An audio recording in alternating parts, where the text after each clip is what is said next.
Look at that view. We are back now with Robin's adventure in Portugal. It is one of the most affordable places to visit in Europe, and more than 2 million Americans take advantage of that fact and vacation there every year. Robin, you're getting a look at what makes Portugal such a popular destination. It is gorgeous, Robin. Whit, I'm telling you, it's easy to see why Portugal is on so many people's travel bucket lists. There's so much to see and do here. The history, the architecture, natural beauty, and we've been taking it all in for you from the cities to the sea. This morning, with summer travel to Europe in high demand, Americans are taking on Portugal in record numbers. Portugal's a top destination because it has it all. Everything from beaches to city excursions to wine country. Plus, it's affordable, especially when compared to many Western European countries.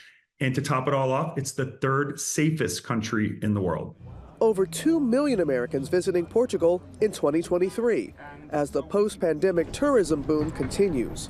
I have always wanted to go to Portugal, and as someone who lives on the East Coast, Portugal is one of the most accessible areas in Europe. Airlines generally add flights where the demand is, and we've seen unprecedented growth in the Portuguese aviation industry. Porto has 77% more seats this summer than compared to last year.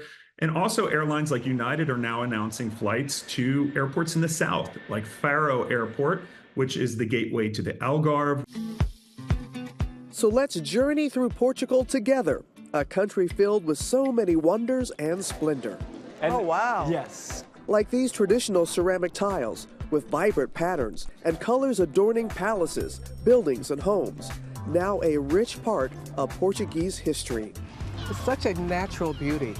Down south, the Algarve, alluring summer travelers with pristine beaches and stunning rock formations. Do you see the horizontal lines? That marks that the water was at that level many, many centuries ago. Whoa. What we're seeing right now, maybe in year 5, 10 years, the rocks may have another shape. In Portugal's capital of Lisbon, architecture reigns supreme. Landmarks like the Belém Tower, once used to defend the city from enemy ships, now one of 17 UNESCO World Heritage Sites across the country. I'm at one of Lisbon's most photographed elevators, or trams as we call it. Not only has it been in operation for more than a century, it's also an easy way to get up and down these steep hills. So what do you say? Let's go for a ride. Good morning, America! High above Lisbon, this overlook offering picturesque views and a place to lock in lasting memories. I want to put it right here.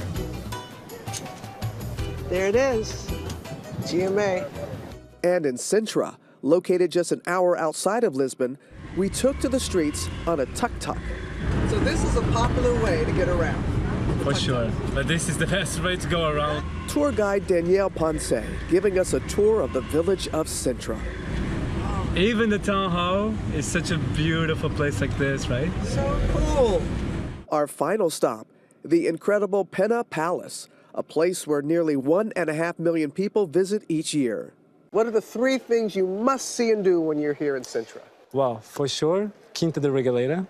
They got the initiation well, which is something very unique, nothing like that in the rest of the world.